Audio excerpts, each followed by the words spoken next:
Hello guys, welcome back to another Nioh 2 build video. This one is going to be a little bit quicker than usual as this one was based on requests, and I decided to work on it in between other builds that I'm working on, so I'll do my best to make it as detailed as possible if this is your first Hatchets build. This build is mostly focused around a ranged playstyle with the Hatchets that also makes use of confusion. The element we're focusing around is water, which is roughly a 20% increase on saturated enemies. From there we can apply either fire or lightning for an easy confusion proc coming from either our Omyo spells or yokai abilities. We are heavily focusing on magic power scaling, not so much for the Omyo offensive abilities as this is mostly a Hatchets focused build, but because we can remodel our Hatchets to scale with magic power will directly increase both the duration and the status accumulation of our water talisman, and will also directly increase our Hatchets damage through an attack based on magic power modifier that we have on one of our armor pieces. Just for some clarity, I've tested multiple variations of this build based on poison damage or prioritizing fire damage and lightning damage, and this version worked out to be the clear winner. Runners up I would say are fire and lightning when played as a specialist role, as fire can be played in a blinding debuff build which is great for damage avoidance, and similarly with lightning as this slows the target, making it easier for you to throw your hatchets without being rushed. But in terms of straight damage, focusing around water is just the way to go. I expected poison to beat it, but it fell short quite considerably, and I'd probably stick with poison on other builds that don't utilize magic scaling as well as this does. So let's hop into the dojo so I can showcase a couple of things. Firstly, the kind of damage you're looking at if you decide to switch the playstyle up depending on the enemy. For example, basic enemies or elite yokai, basically anything that isn't a boss, you can just stay in high stance, proc saturation with 2 advancing storm hatchet throws, and then follow up with a charge throw for big damage. Something odd about the charge throw is more often than not, it seems to be able to proc a backstab damage bonus from frontal throws if you manage to hit it right. This obviously doesn't feel intended, it's as though it's clipping through the hitbox and registering from the back, but it works. You know, you have no business hitting for 10k on a thrown item from the front, but there you go. Keep in mind I don't even have an active skill modifier on my charge throw, so this can do far more damage than you're seeing in the footage. On bosses I tend to stay in low stance so I can spam my advancing storm at full sprint while staying mobile, so that's why I don't put a major modifier on my charge throw because it really gets used in actual boss fights. But now I want to show you just how easy it is to proc confusion. We'll stay unbuffed for this so as not to kill it too quick, only using our water talisman. So 2 throws will proc saturation followed by an explosive shot, and confusion is procced. Equally, you can throw out a Kasha yokai ability on a saturated enemy and it's instant confusion. You can also get really silly if you combine the recently buffed Gayuki yokai ability with a combination of saturation, scorched, confusion, and then Gayuki for both poison and key break. The general rotation and moveset with this playstyle is throwing out advancing storm whilst moving sideways, but also utilizing the back throw. This is done by running a full sprint directly away from the enemy before throwing out an advancing storm whilst moving backwards. This only works when you're at full sprint and running directly backwards. Another tip for the hatchets that really makes things easier when engaging against multiple targets: if you don't use auto lock after enemy defeated, you can start throwing your hatchets before you lock on, and as long as you lock on before the hatchets start flying, you'll change direction and trajectory to hit the target. This saves you pressure seconds to get the advantage. Just start throwing them and then lock on rather than waste time locking on first. You also have biting hail, which is accessed by pressing triangle immediately after a dodge. Doesn't do a lot of damage, but it's utilized more as a defensive poke for when things get too close. It's great when tapping X to dodge backwards followed immediately by a triangle to throw out a low spinning hatchet. We also have mountain climber, which is what allows us to flip over enemies, positioning behind them, and this is accessed by pressing X at the end of a combo. But I'll show you all of these abilities once we get to the hatchets tree. First, let's go over the gear and stats. Keep in mind this was a quick build at request, so my stats aren't fully optimized, but I will tell you exactly what you'll be wanting if you were to fully optimize it. Firstly, we're running 3 pieces of the bold and the boorish for the 4-piece set bonus. Obviously the 4th piece is coming from the set bonus reduction on the Yasakani Magatama accessory. This set is giving us life increase, damage reduction whilst mid attack, and attack and defense increase whilst using hatchets. These 3 pieces are coming from Urn Splitter hatchets, Smirk Wiper sword, and Onishibata's greaves for our boots. From here, we're stacking as much Omyo magic power as possible through 2-piece Genmei for the 3-piece set bonus of Omyo magic power, as well as 1 piece of Omyo austerity for plus 25 to Omyo magic power coming from the Omyo warrior's chest piece. We then have the Black Fox mask, which comes with a damage modifier that scales with magic power at a B rating.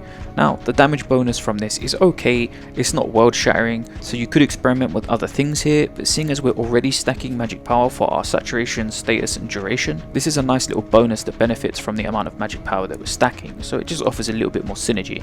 We of course have our Yasakani Megatama, and I'm using Tokijiro's Gourd just for the bonus of auto life recovery at critical, but you have a lot of options here. Top recommendations would most likely be a Divination board or Toshi's Abacus for speed increase on enemy killed. So regarding the stats, as I said, it isn't fully optimized, but it's very simple in terms of what you need, as you only need to prioritize 3 stats.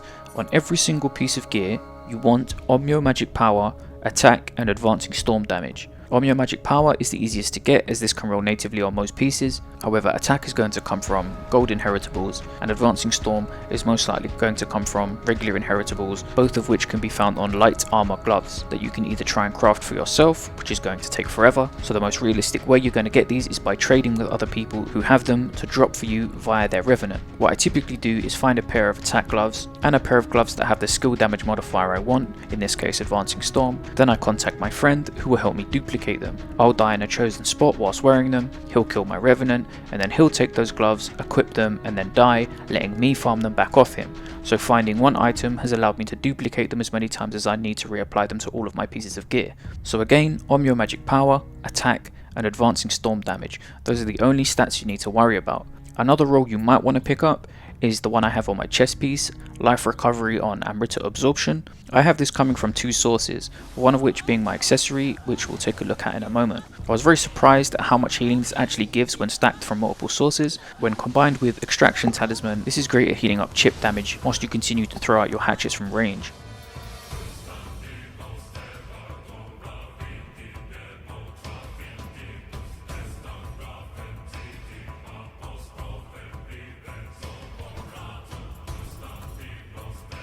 So on my accessories, on the Yasakani, I have the second source of life recovery on Amrita Absorption, Omyo Magic bonus based on Amrita gauge, Saturation Accumulation, and Elemental Damage Increase. On my Gourd, I have Saturation Increase, Omyo Magic Power, Water Damage, and I have defense bonus based on courage here, and whilst we're running at 99 points in courage with this build, this is something you'd probably temper to something else. The defense boost it gives isn't really strong enough to warrant sacrificing another damage or utility stat here, but it's also not completely useless if you decide to favour it. Just keep in mind that this is a ranged build, so you really shouldn't be getting hit that often anyway. So onto our Guardian Spirit and Cause. Yes, we're still using 10 gen, I just can't seem to drop this spirit even when I'm actually trying to. Ignoring the stance based bonuses, which are the most important thing, just look at the secondary benefits.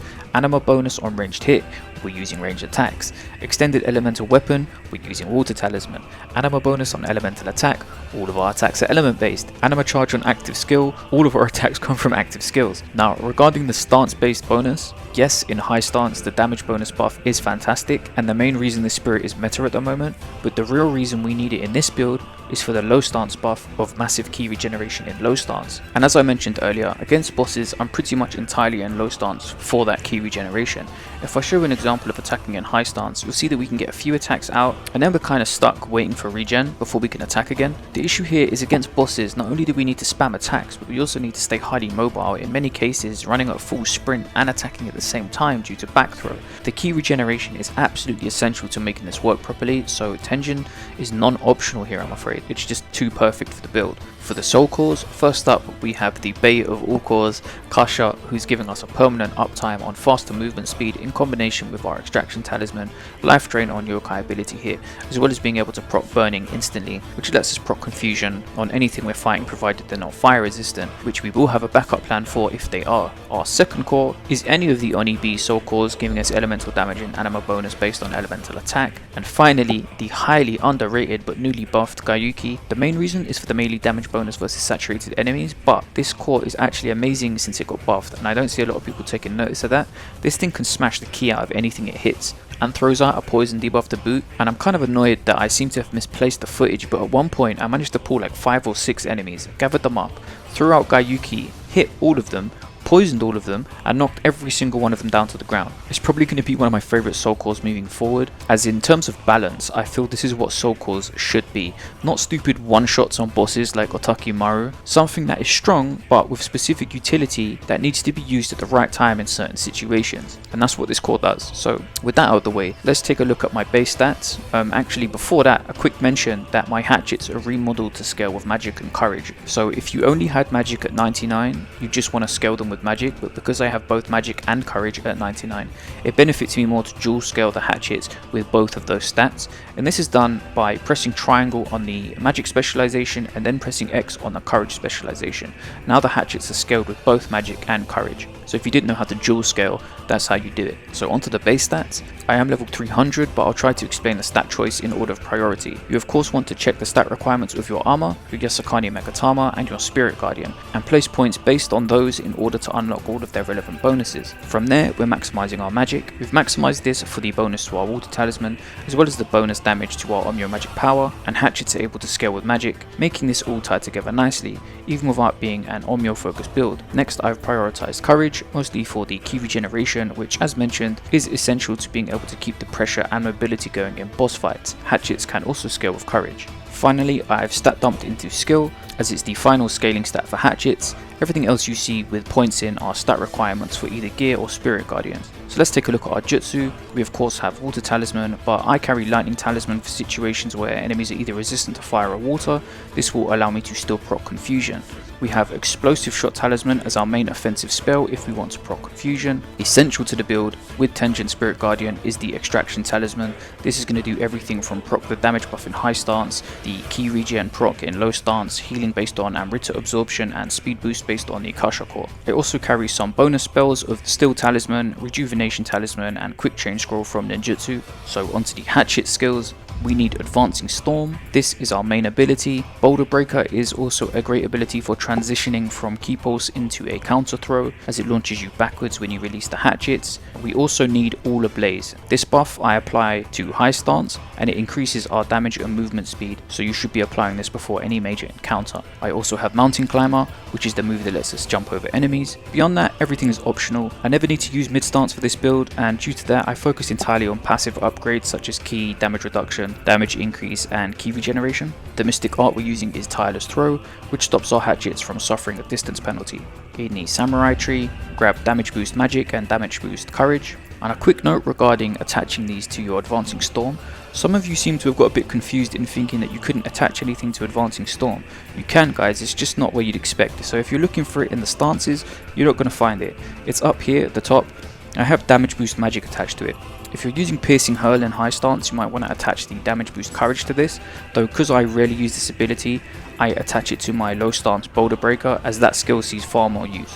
Finally, for our clan, we're running Honda for the absolutely broken benefit of 28% active skill damage. I still can't believe how stupid this is. It's like having Advancing Storm damage modified onto 3 pieces of gear, and then you can actually place Advancing Storm damage onto your gear on top of that.